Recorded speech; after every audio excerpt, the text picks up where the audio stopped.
అందరికీ నమస్కారమండి. వసు, ఇలా ఎన్నాళ్ళు బాధపడతావు? వారం రోజుల నుండి నిద్రాహారాలు మాని మంచం పట్టావు.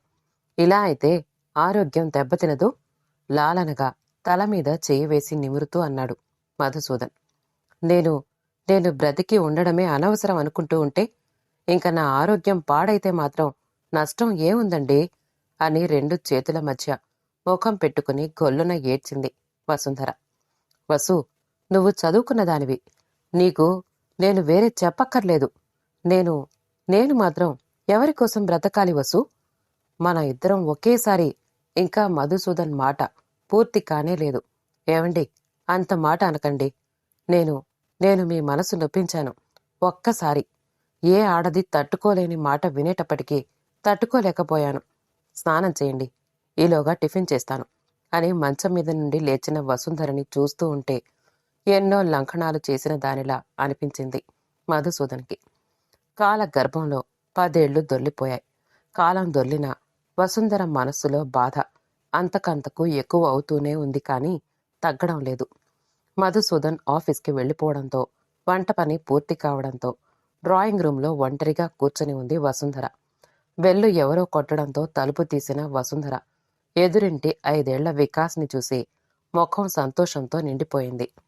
Maroon baggy shirt, blue jeans pant వేసుకుని తలంటు పోసుకున్న తల మీద అక్కడక్కడా కనబడుతున్న అక్షింతలతో చేతిలో చాక్లెట్ డబ్బాతో ఉన్న వికాస్ని చూసి సంతోషంతో గబాలున దగ్గరకు వెళ్లి ఎత్తుకుని, ఓ, హ్యాపీ బర్త్డే నా Vikas, wish you happy birthday అంది బుగ్గలు చేత్తో నొక్కుతూ వసుంధర. థ్యాంక్ యూ ఆంటీ, ఇదిగో నీకు 2 చాక్లెట్లు. అన్నట్లు మీ ఇంట్లో పిల్లలు లేరుగా? పోనీలే, అంకుల్కి కూడా 2 చాక్లెట్లు ఇస్తాను అని చాక్లెట్లు వసుంధర చేతిలో పెట్టాడు వికాస్. మీ ఇంట్లో పిల్లలు లేరుగా అన్న వికాస్ మాటలకు ఒక్క నిమిషం మనసు బాధతో నిండిపోయింది. మరో నిమిషంలో, ఒక్క నిమిషం కూర్చో వికాస్, ఇప్పుడే వస్తాను అని లోపలికి పరిగెత్తుకుని వెళ్ళింది వసుంధర. ఇదిగో ఇటు చూడు, ఇది మారుతి కార్. ఇలా వెనక్కి లాగి ముందు కుదిరితే రయ్యమని వెళ్ళిపోతుంది. నీకే, తీసుకో అంది. నువ్వు నువ్వు చాలా మంచిదానివే ఆంటీ. నాకు నువ్వంటే ఇష్టం. అమ్మకే నువ్వంటే ఇష్టం ఉండదు. చాక్లెట్లిచ్చి వెంటనే వచ్చేయి. ఆంటీ ఉండమన్నా ఉండవద్దు అంది. అయినా ఆంటీ, మీ ఇంట్లో చిన్నపిల్లలు లేరుగా? ఈ కారు ఎందుకు కొన్నావు అన్నాడు కళ్ళు చక్రాల్లా తిప్పుతూ వికాస్. ఒక్క నిమిషం ఏం మాట్లాడాలో తెలియని దానిలా మౌనం వహించి, నీలాంటి చిన్నపిల్లలకు ఇద్దామని అంకుల్ కొన్నారు వికాస్. అన్నట్లు మీ మమ్మీ తొందరగా వచ్చేమంది అన్నావుగా, పద అని చేయి పట్టుకుని నడిపించుకుంటూ గేటు దగ్గరకు వెళ్ళింది వసుంధర. అప్పటికే ఎదురింటి గేటు దగ్గర నిలబడి ఉంది వికాస్ అమ్మ. వసుంధరని చూసి తప్పదు అన్నట్లు నవ్వి, ఏరా ఎంతసేపు, రా తొందరగా, డాడీ నీకోసం చూస్తున్నారు అంది కోపంగా. బాధగా వచ్చి మంచం మీద వాలిపోయింది వసుంధర. ఎందుకో తెలియదు, ఎదురింటి వికాస్ తల్లి తనని చూస్తే మాట్లాడ్డానికి ఇష్టపడదు. వికాస్ వీధిలో ఆడుకుంటున్నప్పుడు తను వాణ్ణి పిలిచి సరదాగా మాట్లాడితే రుసరుసలాడుతూ వికాస్ని ఇంట్లోకి తీసుకువెళ్ళిపోతుంది. వికాస్ తల్లి అలా ప్రవర్తించడానికి కారణం ఇంకే ఉంటుంది? గొడ్రాలి నీడ తన కొడుకు మీద పడకూడదు అని అయి ఉంటుంది. అవును, అందుకే వికాస్ తల్లి తనని చూస్తే కోపం తెచ్చుకుంటుంది. ఇది తన లోపమా? ఇరుగు పొరుగు సంఘం గొడ్రాలు అని ముద్ర వేసినప్పుడు మానసికంగా దెబ్బతింది. ఆలోచనలు భరించలేని దానిలా ఏమైనా బుక్స్ చదువుదామని అలమార తెరిచింది వసుంధర.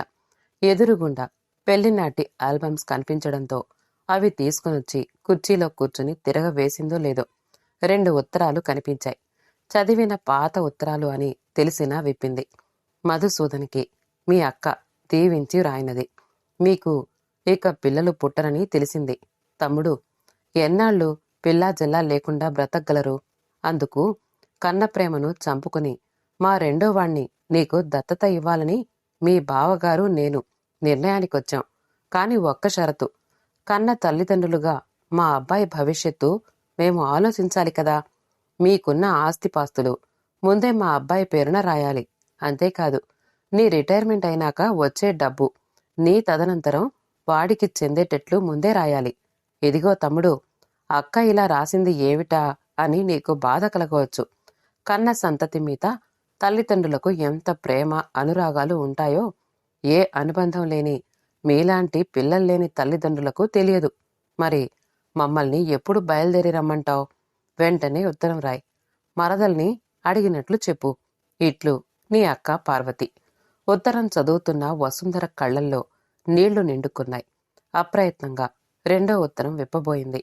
మధుసూదన్ అన్నయ్య రాసిన ఉత్తరం. ఆ ఉత్తరం పార్వతి ఉత్తరానికి కాపీలాగే ఇంచుమించు రాశాడు.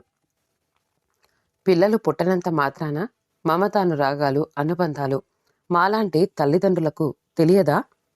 అయినా పిల్లల్ని పెంచుకోవాలంటే ఇన్ని షరతులా? ఆలోచనల్లో ఉండగానే వీధిలో కాలింగ్ బెల్ మోగింది. తలుపు తీసిన వసుంధర మధుసూదన్ ముఖం సంతోషంతో నిండి ఉండడంతో, ఏమిటండి విశేషం? అయినా టైం కాకుండానే ఆఫీస్ నుండి వచ్చేశారు అంది. ఇన్నాళ్ళు ఒక్కదానివి ఇంట్లో బోరు కొడుతూ కాలక్షేపం చేస్తున్నావు కదోయ్. ఇక నీకు కావలసినంత కాలక్షేపం. మా అన్నయ్య ఆఖరి కూతురు వినీల మన ఇంట్లో ఉండడానికి వస్తోంది అన్నాడు. వినీల వస్తుందా? అదంటే నాకు ప్రాణం. పువ్వుల్లో పెట్టి పెంచుతాను అని బావగారిని అడిగితే ఆయన పెట్టిన షరతులకు మీరు ఒప్పుకోలేదు. సెలవులకైనా మన ఇంటికి పంపమంటే పంపని వాళ్ళు మన ఇంట్లో ఉండడానికి వస్తోందా? నిజం చెప్పండి అంది ఆతృతగా వసుంధర. అవును వసు, మా అన్నయ్యకి నార్త్ సైడ్ ట్రాన్స్ఫర్ అయ్యింది.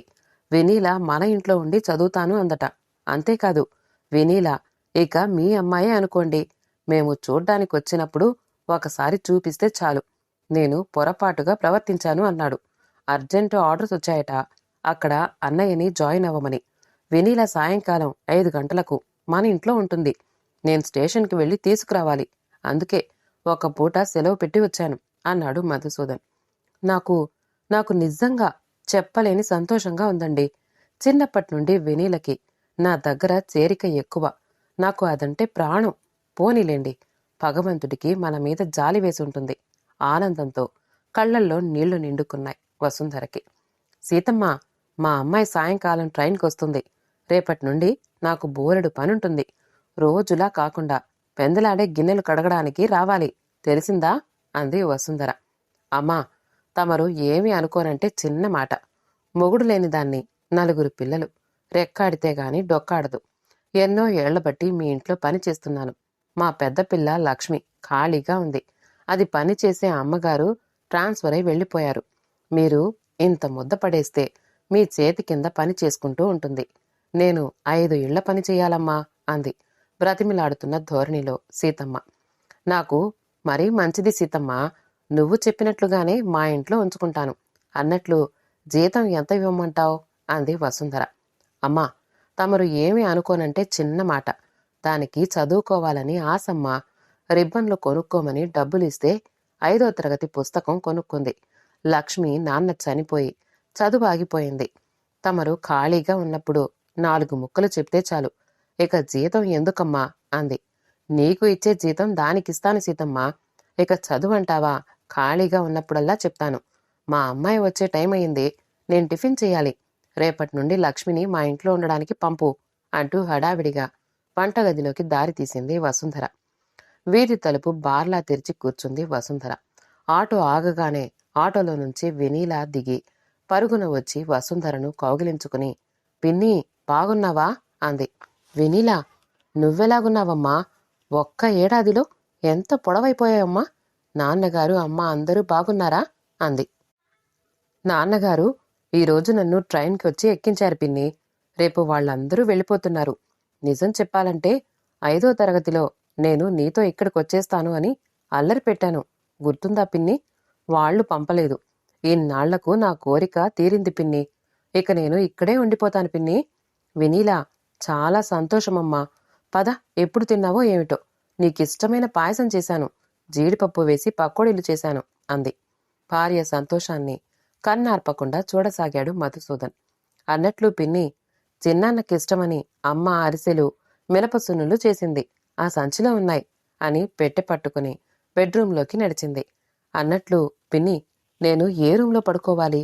ఇల్లు చాలా బాగుంది అంది. 2వ బెడ్రూము స్టడీ రూమ్ కింద వాడుకుందో గాని అమ్మా. మా రూంలోనే పడుకుందుగాని అంది వసుంధర. వెనీల ఇంటర్లో జాయిన్ అయ్యింది. పొద్దున లేచిన దగ్గర నుండి వసుంధర వెనీలకు కావలసినవి అమర్చడంలోనే ఉంటుంది. నిజం చెప్పాలంటే మధుసూదన్కి కావలసినవన్నీ అమర్చే పని వసుంధర ఇంచుమించు మర్చిపోయింది. ఏవండి, కొంచెం కాఫీ ఆ టేబుల్ మీద ఉంది, తాగండి. లక్ష్మిని అడిగి టిఫిన్ పెట్టించుకోండి. అన్నట్లు లక్ష్మి, అయ్యగారి బూట్లు పాలిష్ చేయి. చూడండి, వెనీలా 2 ఇడ్లీలే తినింది. మీరు చెప్పండి ఇంకొక ఇడ్లీ తినమని. ప్రాక్టికల్స్ ఉన్నాయట, త్వరగా వెళ్ళాలి అంటుంది. కొంచెం స్కూటర్ మీద డ్రాప్ చేయండి. అన్నట్లు సాయంకాలం వస్తున్నప్పుడు బత్తాయిలు తీసుకురావడం మర్చిపోకండి. వెనీలకు బత్తాయి రసం ఇవ్వాలి అని హడావిడి పడిపోతున్న వసుంధర ధోరణి చూస్తూ ఉంటే మధుసూదన్కి పెదాలపై చిన్నగా నవ్వు చోటు చేసుకుంది. వెనీల కాలేజీకి, మధుసూదన్ ఆఫీస్కి వెళ్ళిపోవడంతో సంతోషంగా మంచం మీద వాలిపోయింది. వెనీల ఎంత మంచి పిల్ల! తనంటే పంచ ప్రాణాలు. వాళ్ల చిన్నాన్న అంటే ప్రేమ, అభిమానం. అసలు తాను పొరపాటు చేసింది. బావగారు రెండో అమ్మాయిని దత్తతకు ఇస్తానని షరతులు పెట్టినప్పుడు మధుసూదన్ అనవసరంగా కోపం తెచ్చుకున్నాడు. మూడో అమ్మాయి వెనీలను వాళ్లు కోరిన షరతులన్నింటికీ ఒప్పుకుని తాము తెచ్చుకోవలసింది. ఎన్నాళ్లు నిరాశ నిస్పృహలతో గడిపింది. అమ్మగారు, పుస్తకం చదవడం వచ్చిందమ్మా, కానీ లెక్కలు రావడం లేదమ్మా. కొట్టుకు నిన్న వెళ్లి సామాన్లు తెచ్చాను కదా అమ్మా, డబ్బు సరిగ్గా ఇచ్చావా అంటే, నీకు లెక్కలు రాకపోతే మీ ఇంట్లో లెక్క వేయించుకో అన్నాడు. చూడండమ్మా పద్దు కాగితం. అమ్మా, నాకు లెక్కలు నేర్పండమ్మా అంది లక్ష్మి. ఒక్క నిమిషం లక్ష్మి. లక్ష్మి వైపు చూసింది వసుంధర. చంద్రబింబం లాంటి ముఖంలో గుండ్రటి కళ్ళు, లక్కపిడత లాంటి నోరు, కొనదేరిన ముక్కు. కాని లక్ష్మి వేసుకున్న రంగు వెలిసిపోయిన బట్టలు, సంరక్షణ లేని రాగి వెంట్రుకలుగా మారిన పొడవాటి జుట్టు. లక్ష్మి అందాన్ని నిండు చందమామని ఆవరిస్తున్న అమావాస్యలా ఉంది. నూనె రాసుకుని జడ వేసుకోలేకపోయావా? ఎప్పుడు చూసినా రంగు వెలిసిపోయిన ఈ పాత బట్టలు వేసుకుంటావు, వేరే బట్టలు వేసుకోలేకపోయావా అంది వసుంధర. బేలగా కళ్ళు దించింది లక్ష్మి. నూనె రాసుకుని 10 రోజులైందమ్మా. మా చెల్లి గౌరీ బట్టలు చినిగిపోయాయి అని అమ్మ నా బట్టలు తీసుకువెళ్ళిపోయింది. 1వ తారీఖున డబ్బులందుకుని నాకు బట్టలు కుట్టిస్తాను అంది. లక్ష్మి పేద స్థితి చూసి జాలి వేసింది వసుంధరకు. కాగితం మీద రాసి, లక్ష్మి, వినీలమ్మగారికి నేను కాగితం మీద రాసిన నూనె, నీకు కొబ్బరి నూనె కొట్టుకు వెళ్ళి తెచ్చుకో అన్నట్లు నా చీర ఇస్తాను, లంగా జాకెట్లు కుట్టించుకో. ముందు ఈ పనులు చెయ్యి, రేపటి నుండి లెక్కలు చెప్తాలే అంది. అలాగే అమ్మా అంది లక్ష్మి. మంచం మీద మూలుగుతున్న భార్య ఒంటి మీద చేయి వేసి చూసి, మై గాడ్, జ్వరం చాలా ఎక్కువగా ఉంది వసు, నాతో చెప్పలేదే? లక్ష్మి, మంచినీళ్లు తీసుకురా, అమ్మగారికి జ్వరానికి మాత్ర వేస్తాను అన్నాడు మధుసూదన్. గ్లాస్తో నీళ్లు తెచ్చి మధుసూదన్కిచ్చి, అయ్యగారు, అమ్మగారికి మీకు కాఫీ తీసుకురానా అండి అంది లక్ష్మి. నీకు కాఫీ పెట్టడం వచ్చా లక్ష్మి అన్నాడు మధుసూదన్ ఆశ్చర్యంగా. రోజు అమ్మగారు కాఫీ కలపడం చూస్తున్నానయ్యగారు. నాకు కాఫీ చేయడం తెలుసు. వినీలమ్మగారికి కాలేజీకి టైం అవుతోంది అని ఇడ్లీలు చేశాను. పాలు కాచి వినీలమ్మగారికి పాలిచ్చాను. మీకు అమ్మగారికి కాఫీ ఇస్తాను అని వంటగదిలోకి పరిగెత్తింది. చురుకైన పిల్ల అనుకున్నాడు మధుసూదన్. స్నానం చేసి వచ్చిన వెనీల కంగారుగా మంచం దగ్గరకొచ్చి, ఏమిటి చిన్నన్నా, పిన్నికి జ్వరమా? డాక్టర్ దగ్గరకు వెళదామా అంది.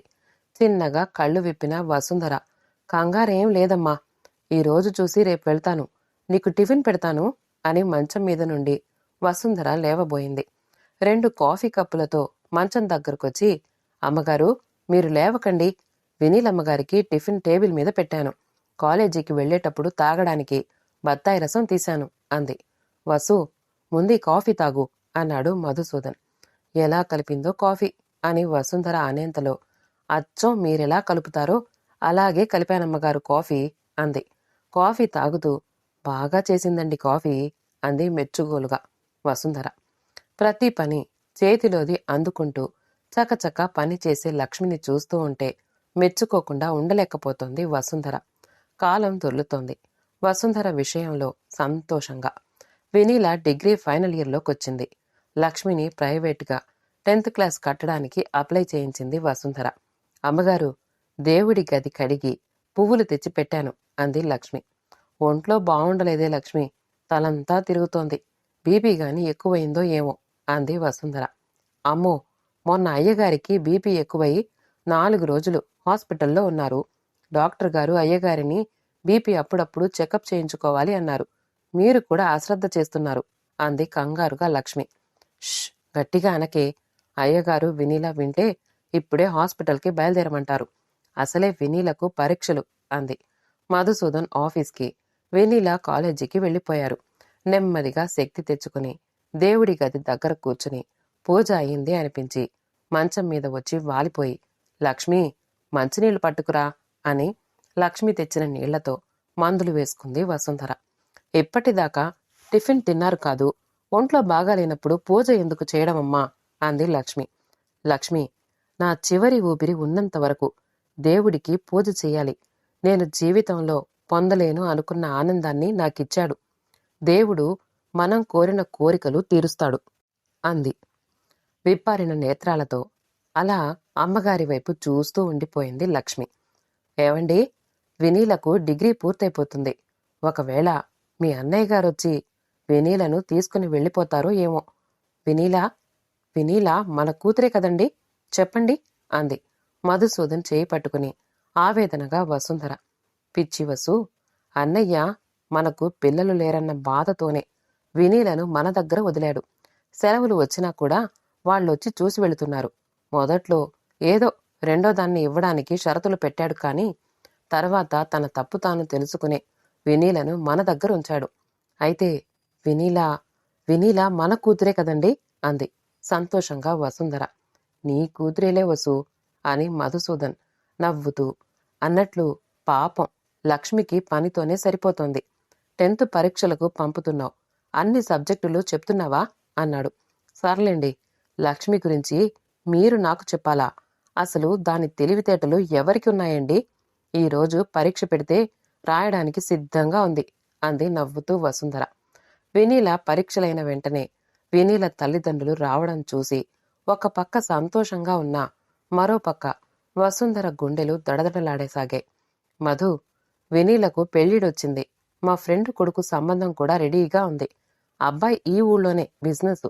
మా ఫ్రెండ్ వినీలను చూసి నచ్చింది అన్నాడు. అబ్బాయికి వినీల ఫోటో నచ్చిందట. ఈ నెలాఖరికి పెళ్లి చేసేయాలి అని మా ఫ్రెండ్ అంటున్నాడు. అన్నట్లు వినీల గురించి మరదలు బెంగ పెట్టుకుంటుంది అని, ముఖ్యంగా ఈ ఊళ్ళోనే అబ్బాయి ఉంటాడని ఈ సంబంధానికి ఒప్పుకున్నాను. మరదలు వినీల మీద ఎంత ప్రేమ అనురాగాలు పెంచుకుందో నేను ఊహించగలను. వినీలను మరదలికి దూరం చేయడం నాకిష్టం లేదు. చివరి మాటలంటున్నప్పుడు ఆయన గొంతులో బాధ కొట్టొచ్చినట్లు మధుసూదన్కి కనిపించింది. అన్నయ్య, నేను నిజంగా చాలా అదృష్టవంతుణ్ణి. నీలాంటి అన్నయ్య నాకున్నందుకు అన్నాడు మధుసూదన్ ఆప్యాయంగా. మధుసూదన్ భుజం మీద చేయి వేశాడు మధుసూదన్ అన్నయ్య. వినీల పెళ్లి గురించి ఆలోచించనందుకు ఒక్క నిమిషం సిగ్గుపడింది వసుంధర. బావగారు ఎంత మంచి మనిషి. తన కోసం ఈ ఊరి సంబంధం కుదిర్చారు. తన కూతురికి పెళ్లి కాబోతోంది.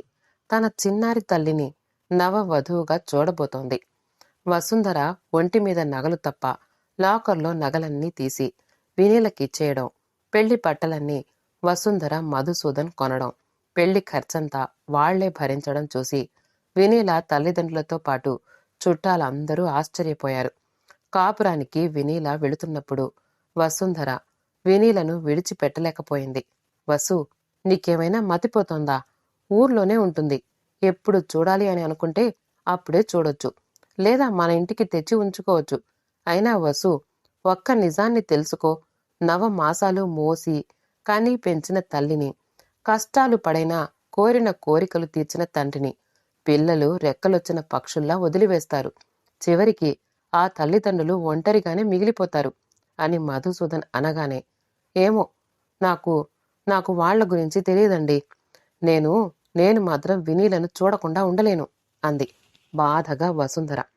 పిన్ని, నేను మాత్రం నిన్ను చూడకుండా ఉండగలనా?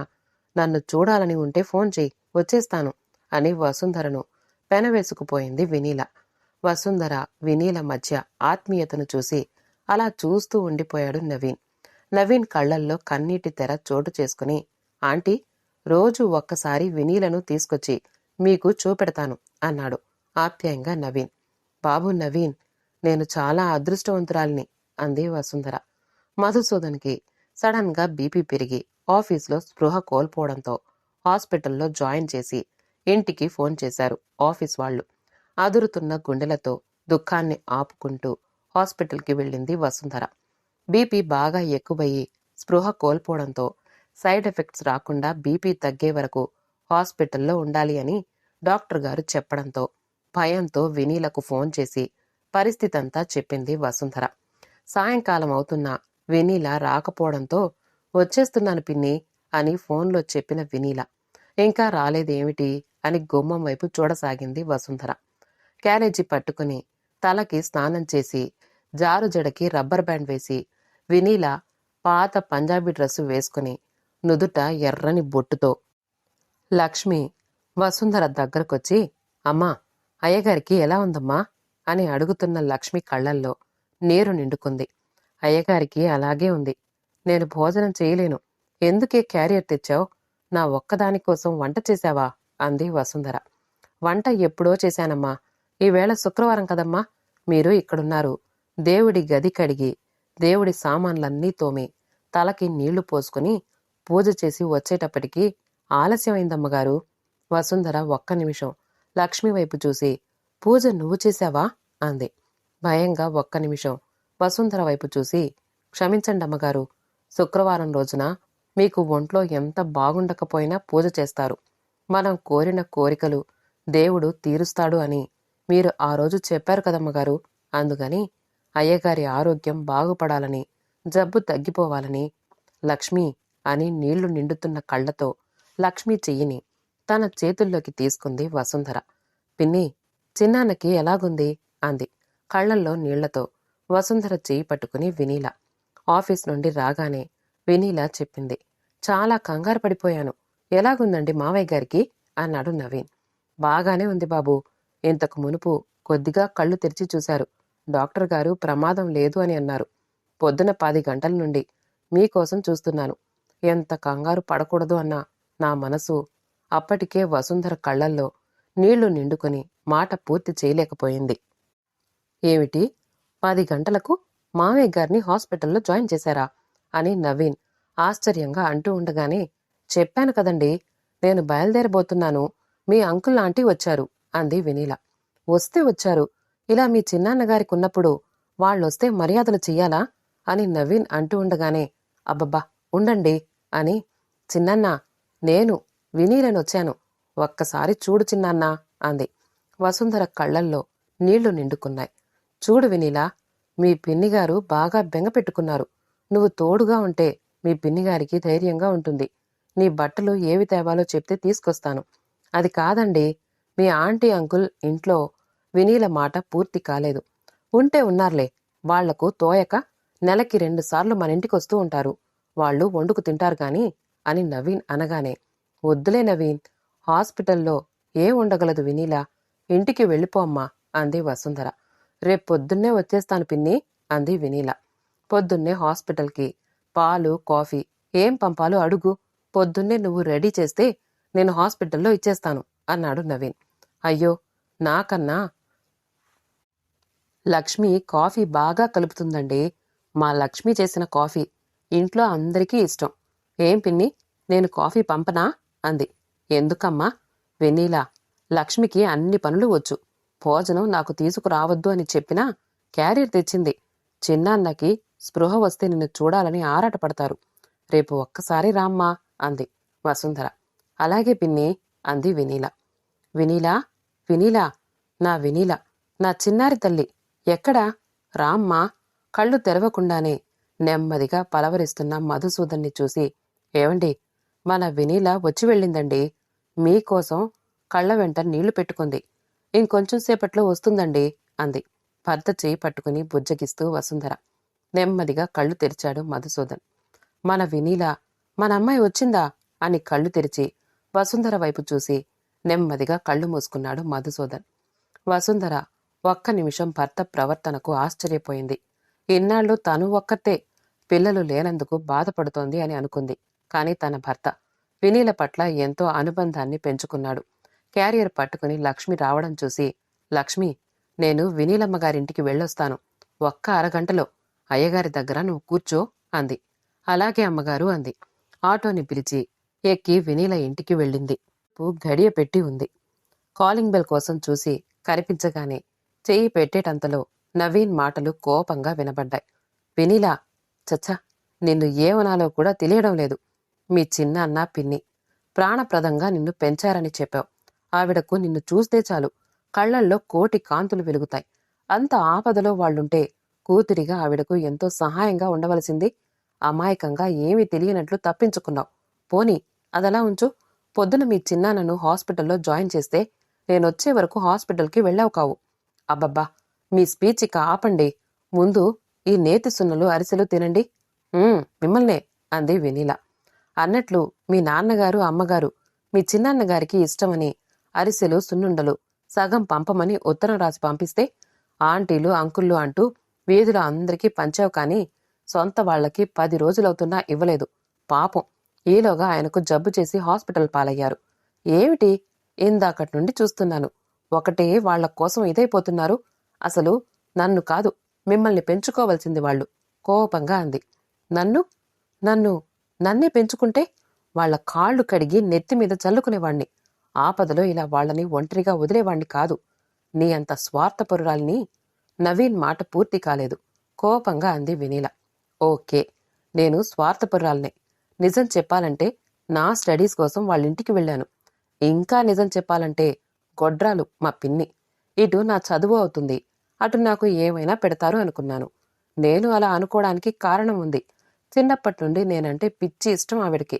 నా కూతురు అంటూ పిచ్చిగా నా చుట్టూ తిరిగింది. సరే, ఎలాగో తిరుగుతోంది కదా అని నేను అభిమానంగా తిరిగాను.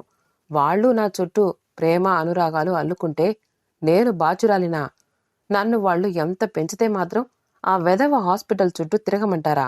లేక క్యారియర్లు కాఫీలు చేసి హాస్పిటల్కి పంపిస్తూ సేవలు చేయమంటారా?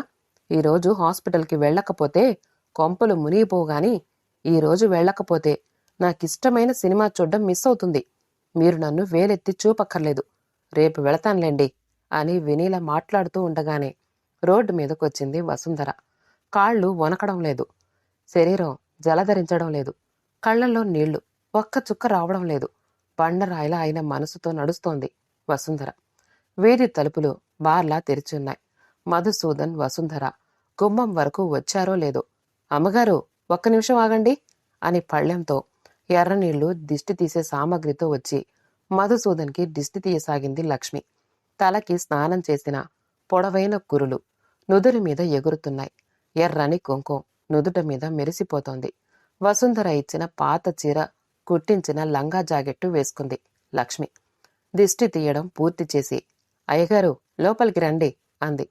ఏం జరుగుతుందో తెలియని దానిలా వసుంధర బొమ్మల అచేతనంగా లోపలికి అడుగుపెట్టింది. ఎదురుగుండా హాల్లో నుండి దేవుని గది కడిగి ముగ్గులు వేసి దేవుని పటాలకు పూలు పెట్టి ఊదొత్తులు వెలిగించి దీపాలు వెలిగించి ఎంతో పవిత్రంగా వెలిసిన గుడిలా కనిపించింది.